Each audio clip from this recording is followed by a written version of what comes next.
हाँ hello student, आज हम अपना मैथमेटिकल लॉजिक का तीसरा लेक्चर स्टार्ट कर रहे हैं।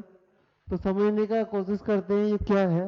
थोड़ा अगर आप बुक्स में से इसे पढ़ोगे तो बहुत इंग्लिश में लिखा रहता है, बहुत अच्छा खासा डिटेल में रहता है, लेकिन बहुत सिंपल तरीके से इसे समझाने की कोशिश कर रहा हूँ। क्वांटिफायर दो तरीके के होते हैं, एक यूनिवर्सल और एक एग्जिस्टेंशियल।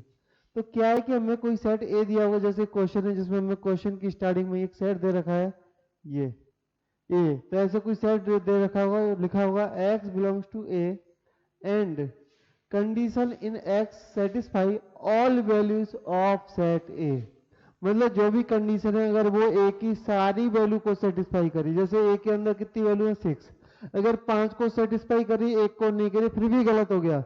ऑल वैल्यूज मतलब सारी वैल्यू को अगर वो सेटिस्फाई करे तभी वो स्टेटमेंट ट्रू होगा, वन स्टेटमेंट क्या हो जाएगा फॉल्स। तो जैसे मैंने बोला कि 5 को सेटिस्फाई कर रहा है एक को नहीं कर रहा है तब भी आंसर क्या होगा फॉल्स, किसी को नहीं कर रहा है तब भी क्या होगा फॉल्स, 3 को कर रहा है 4 को नहीं कर रहा है तब भी, 3 को कर रहा है 3 को नहीं कर रहा है तब भी क्या होगा फॉल्स। ट्रू कब होगा, जब सारी वैल्यू को सेटिस्फाई करे। लेकिन अगर उल्टा ई की बात, ये उल्टा ए, यूनिवर्सल को उल्टा ए, एक्सटेंशियल को उल्टा ई लिखते हैं, ये सेटिस्फाई करेगा एटलीस्ट वन वैल्यू। मतलब अगर सेट ए की एक ही वैल्यू से सेटिस्फाई करती है तो स्टेटमेंट क्या हो जाएगा ट्रू। एक सेटिस्फाई करे, दो करे, तीन करे, चार करे, पांच करे, छह करे, कुछ भी हो, कोई एक ने सेटिस्फाई कर दिया इट इज ट्रू। तो ये ट्रू होता है एटलीस्ट वन के लिए, वो ट्रू होता है ऑल वैल्यूज के लिए। कैसे, इसे समझने के लिए मैंने एक्सरसाइज 1.3 का जो पहला क्वेश्चन है उसके 6 पार्ट के 6 पार्ट यहाँ कॉपी पेस्ट मारे हैं। अब समझ लीजिए कि ये कैसे काम कर रहा है। जैसे उन्होंने बोला उल्टा ई, तो हमारे दिमाग में आना चाहिए उल्टा ई का मतलब है कि ये एक्सटेंसिव क्वांटिफायर की बात कर रहा है, मतलब एक भी सेटिस्फाई हुआ तो आंसर क्या आ जाएगा, सही आ जाएगा। तो ये है x माइनस 8 बराबर 10, तो x बराबर 7 के लिए सेटिस्फाई, तो ये किसके लिए सेटिस्फाई कर रहा है, x बराबर 7 के लिए। और किसी वैल्यू के लिए सेटिस्फाई करेगा नहीं करेगा, लेकिन उल्टा ई है, उल्टा ई है तो अगर एक के लिए भी सेटिस्फाई है तो इसका आंसर आ जाएगा ट्रू, बोले तो टी। अगर यह उल्टा ई की जगह उल्टा ए बना होता तो आंसर आता फॉल्स। क्यों फॉल्स, इसलिए आता क्योंकि वो सबके लिए सेटिस्फाई नहीं होता। उल्टा ए का मतलब ऑल वैल्यू। चलो अगला देखते हैं, x square plus x is even number. तो ऑब्वियसली बात है x square plus x even होगा। कैसे, अगर एक्स इवन है तो x square even plus even even, अगर एक्स ऑड है तो ऑड प्लस ऑड इवन। चाहे तो 3, 5, 7, 9, 11, 12 रख के देख लो, ये सबके लिए सेटिस्फाइड है, इसलिए इसका आंसर आएगा ट्रू। अगर यहाँ उल्टा ए की जगह उल्टा ई भी आता तब भी आंसर ट्रू, क्योंकि कम से कम एक, मतलब सबके लिए हो रहा तो और अच्छी बात है ना, कम से कम एक ई सही हो जाता है। तो उल्टा ए है तो सबके लिए करना चाहिए, सबको सेटिस्फाई कर रहा है, इसलिए आंसर ट्रू। यहाँ पर आ गया उल्टा E. Such that x square negative हो, तो इससे बड़ा मजाक तो दुनिया में कभी नहीं हुआ कि नंबर का स्क्वायर नेगेटिव हो, ऐसा कोई नंबर एग्जिस्ट ही नहीं करता। तो ये किसी भी नंबर को सेटिस्फाई नहीं किया, इसलिए फॉल्स। उल्टा ये एक भी के लिए सेटिस्फाई करता तब भी क्या हुआ था, ट्रू हो जाता। चलो अगला देखते हैं, उल्टा ए दिया है, उल्टा ए दिया है मतलब ए की सारी वैल्यू के लिए सेटिस्फाई होना चाहिए। क्या दिया है, एक्स इज इवन, गलत, तो ये फॉल्स हो जाएगा। 3, 7, 9, 11, तो इनके लिए ये फॉल्स है, तो ओवरऑल ये क्या हो गया फॉल्स, क्योंकि उल्टा ए है तो सबके लिए सेटिस्फाई करना चाहिए, एक के लिए भी गड़बड़ है तो गड़बड़ है। अगर ई है तो एक को भी सेटिस्फाई किया तो किया। चलो देखते हैं, 3 plus x plus 8 greater than 14, तो 8 का ये आएगा x greater than 32 divide by 3। ठीक है, तो इसको कौन कौन सेटिस्फाई कर रहा है, इसको 3, सॉरी इसको 11 और 12 सेटिस्फाई, x इक्वल टू 11 और 12। उल्टा ई है तो एक को भी सेटिस्फाई किया तो ये सेटिस्फाई माना जाएगा, आंसर आ जाएगा 2। चलो इसका देखते हैं, 2x प्लस 9 ग्रेटर देन 14, तो यहां से आएगा 2x ग्रेटर देन 5, मतलब x ग्रेटर देन 2.5। तो देखो x ग्रेटर देन 2.5 सारे नंबरों के लिए सही है, x की वैल्यू जो भी a में दे रखे हैं सब 2.5 से बड़े हैं, इसलिए ट्रू फॉर ऑल। तो आंसर आ गया T T F F T T. उम्मीद है समझ गए होंगे, इससे ज्यादा फर्जी चीज कोई हो नहीं सकती जिसको मैंने डिटेल में बताया। तो आपके काम की चीज क्या है, all value at least one value. Clear है, ये दोनों काम की चीज है जो मैंने मार्क की है। और बहुत बहुत इंपॉर्टेंट है। 5 मिनट में ये बात मैंने आपको टेक्स्ट बुक भी मैंने बोला, साथ ही साथ पढ़ाता जा रहा हूँ, समझते जाइए कैसे करना है। नेक्स्ट टॉपिक, चलो, तो हमारा नेक्स्ट टॉपिक है डुअल, कि डुअल कैसे निकालते हैं, क्या होता है। तो डुअल का मतलब होता है कि अगर स्टेटमेंट हमें एंड की जगह और की जगह एंड अगर ये सारे चेंज कर दें तो स्टेटमेंट इक्विवेलेंस रहता है, ऐसा मानना है। तो उसके लिए क्या क्या चेंज कर लें, तो मैं बताऊं। जो P है वो माइनस पी होने, P है वो P रहेगा, माइनस पी रहेगा, Q रहेगा, A रहेगा, B रहेगा, मतलब जो भी ABCD PQ नाम ऐसे रहेंगे। लेकिन जो और का साइन है वो एंड में बदल जाएगा, एंड का साइन है वो और में बदल जाता है। डुअलिटी का मतलब है एंड और एंड का इंटरचेंज। ये टी का मतलब है टू, टू फॉल्स बन जाएगा, फॉल्स ट्रू बन जाएगा। ये टी का मतलब है यहाँ पर टोटोलॉजी, टी का मतलब टोटोलॉजी, तो टोटोलॉजी का हो जाएगा कंट्राडिक्शन। सी मतलब कंट्राडिक्शन, कंटीजेंसी का कंटीजेंसी रहता है, वो उसका कोई साइन ही नहीं है। आप तो ये मान के चलो कि टोटोलॉजी का कंट्राडिक्शन, कंट्राडिक्शन का टोटोलॉजी, सिर्फ ये नाम चेंज करनी है, उससे आपका ये डुअलिटी का क्वेश्चन सॉल्व हो जाएगा।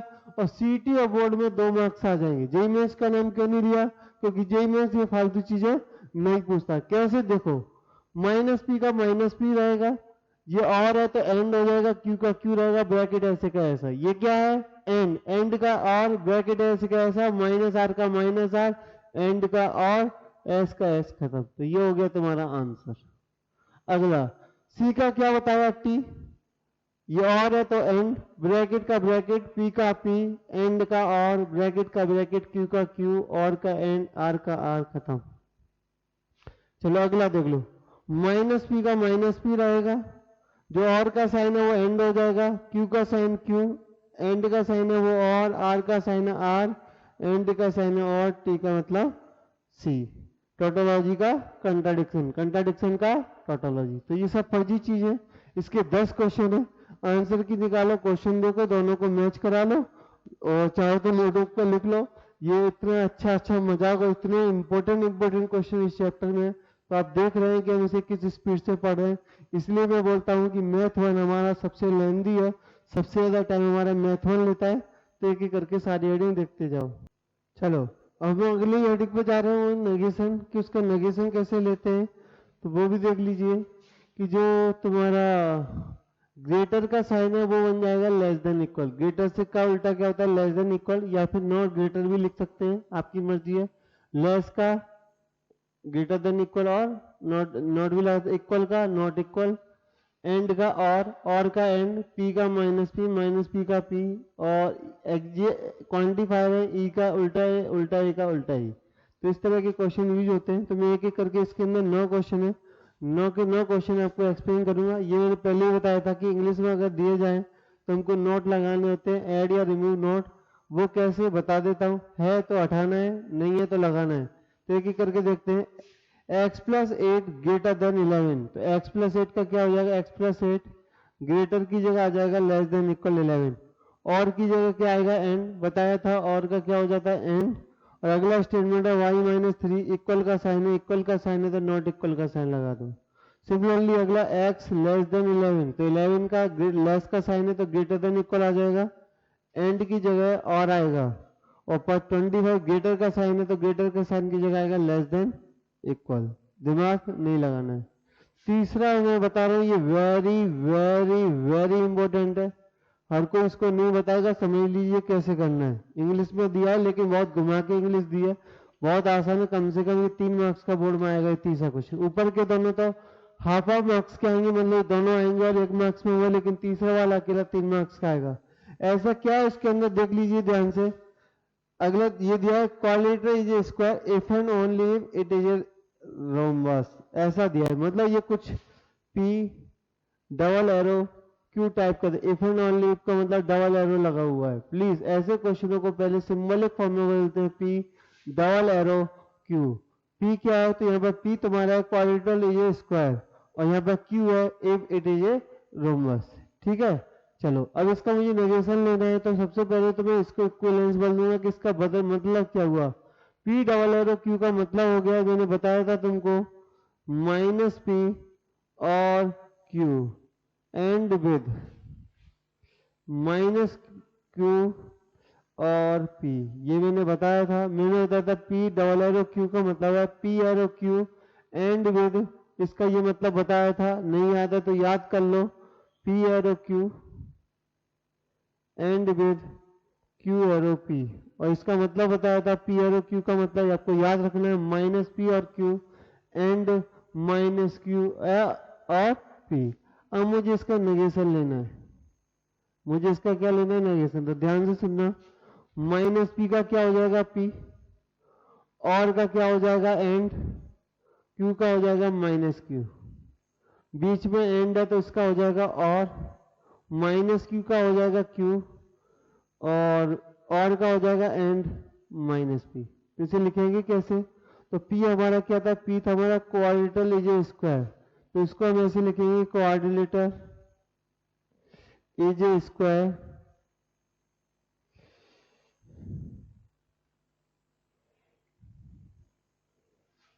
बट या एंड भी लगा सकते, but and Q, but it is not a rhombus, it is not a rhombus, but it is not a rhombus. बीच में और है तो और के बाद क्या दिया, और Q का क्या दिया, Q का मतलब it is a rhombus,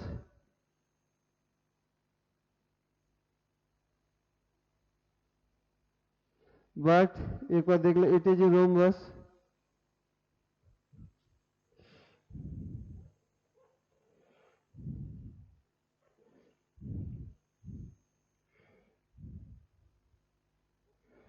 but it is a rhombus, but it is a rhombus, और फिर क्या लिखा है एंड, तो यहाँ बट लगा सकते हैं, एंड कुछ भी लिख सकते, and minus P, but it is not A square. यहाँ पर आप इट की जगह क्वाड्रेटर यूज कर सकते हैं और अच्छी इंग्लिश के लिए, ठीक है। तो उम्मीद है समझ में आया होगा, नोट करिए। चलो, तो उम्मीद है ये समझ में आ गया होगा।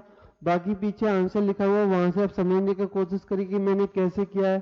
पहले P डबल एरो Q का मतलब बदला है, ये मतलब इससे ये मतलब, और इसका नोटेशन कैसे लिया, माइनस P का P, Q का माइनस Q, एंड का और करके लिया है।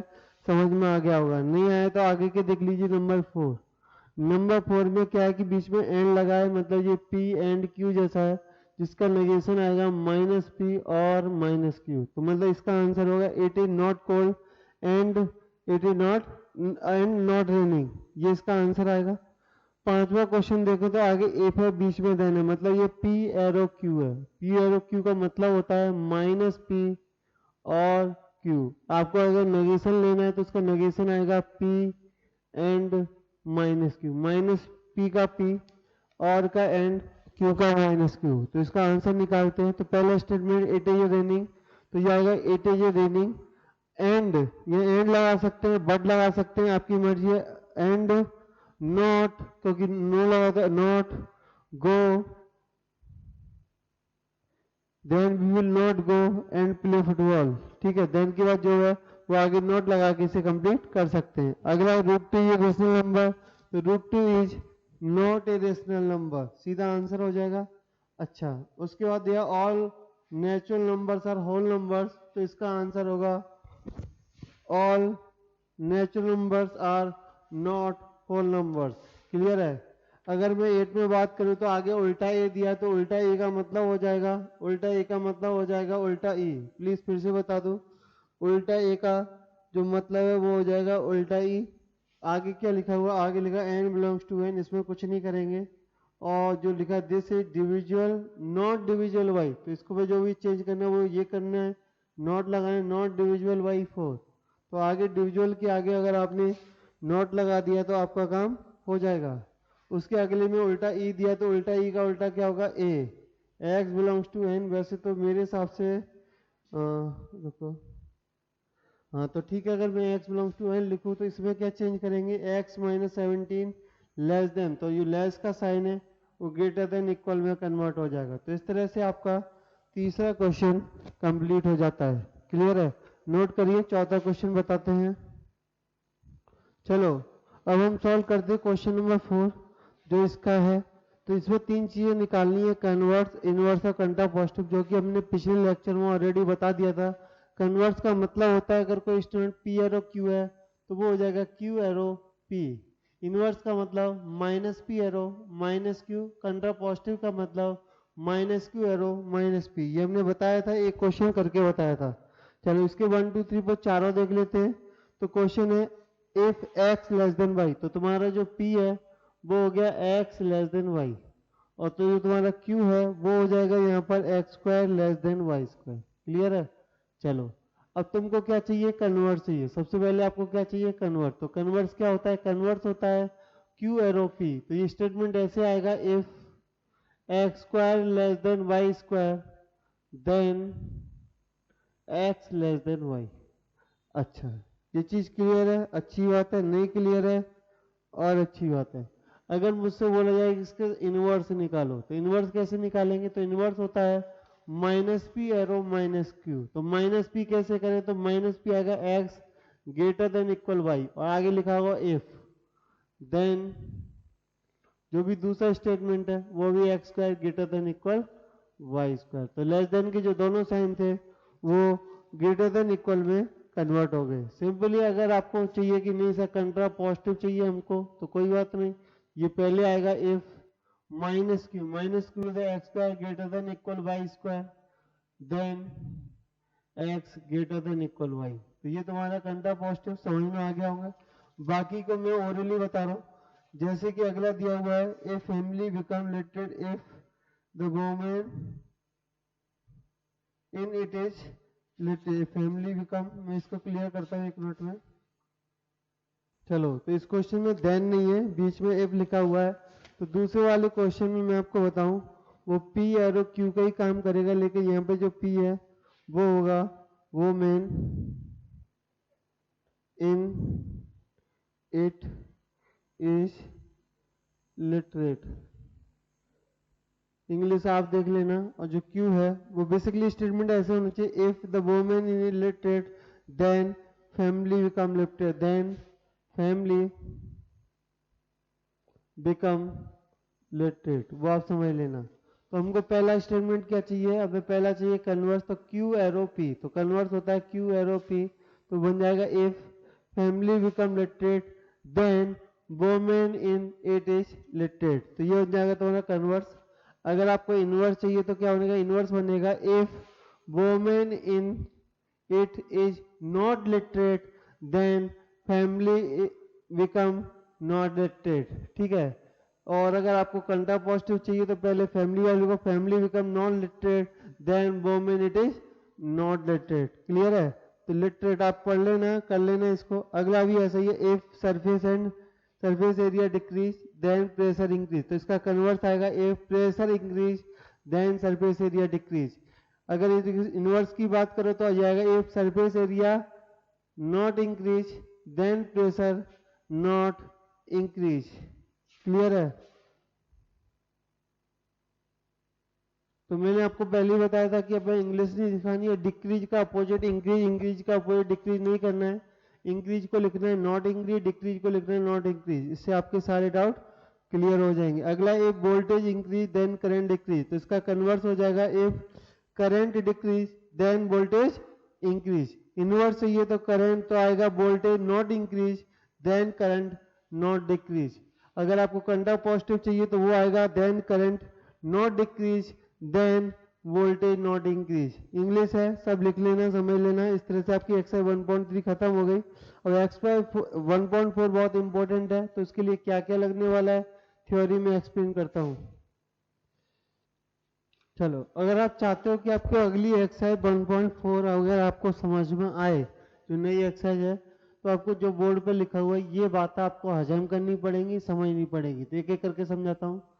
P और T और P और F। तो और का मतलब है कि अगर दोनों स्टेटमेंटों में से एक भी ट्रू है तो आंसर क्या होगा, ट्रू।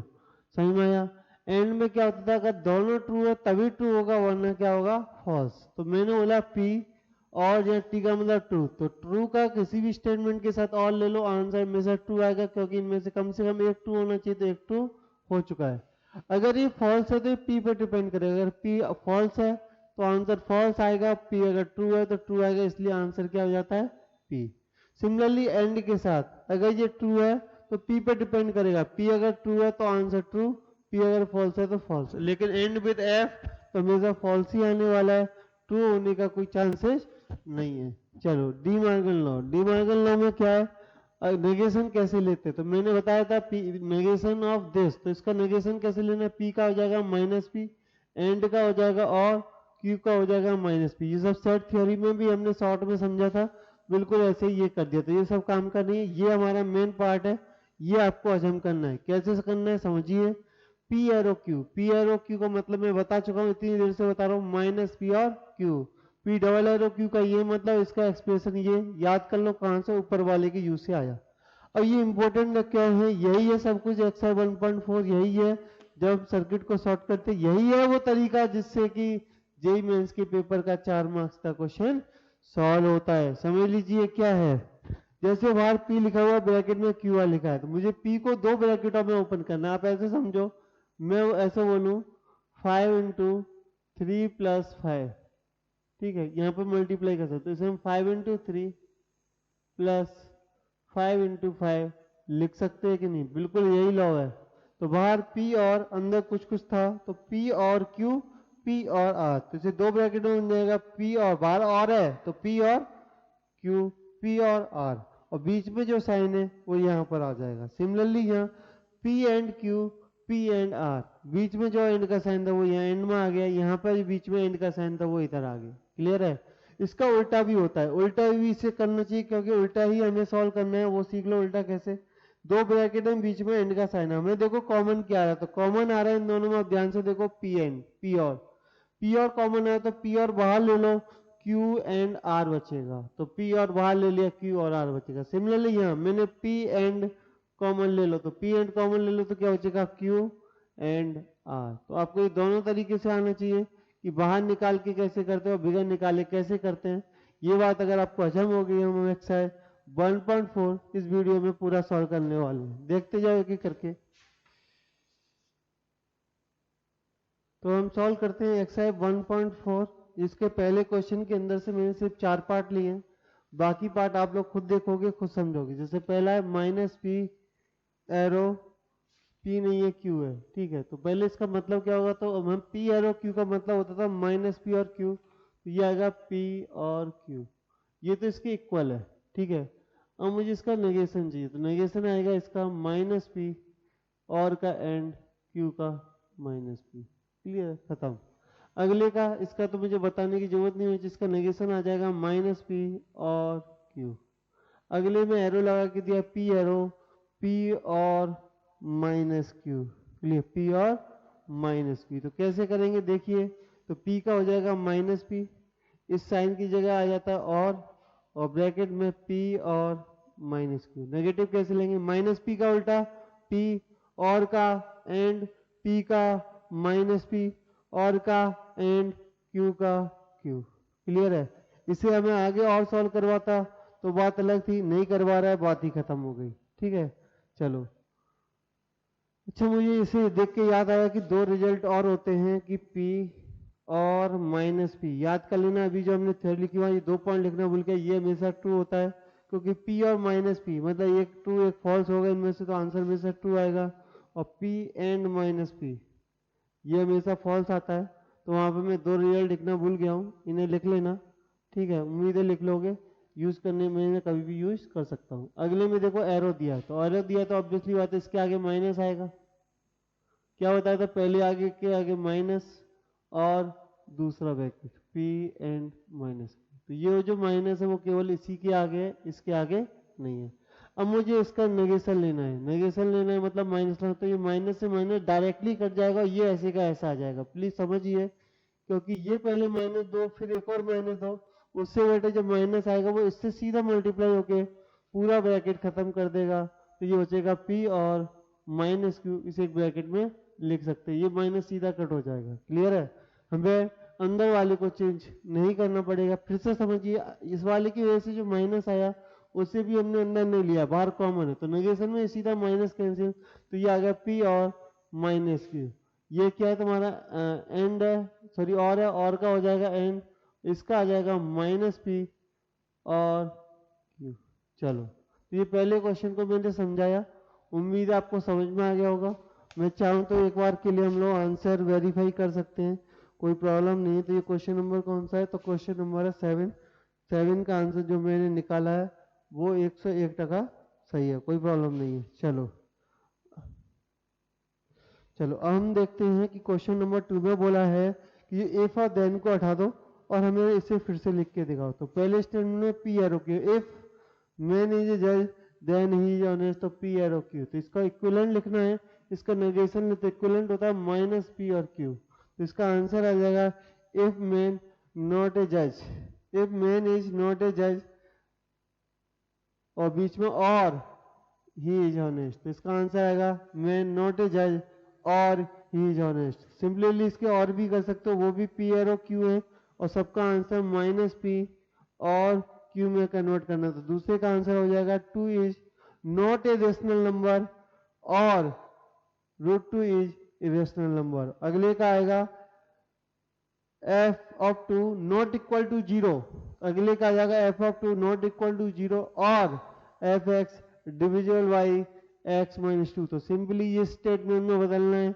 आपके दूसरे के सारे क्वेश्चन क्लियर हो जाएंगे। अब मैं तीसरे क्वेश्चन पर आता हूँ, एक एक करके समझेंगे तीसरे क्वेश्चन को। इसे मिटाता हूँ पहले।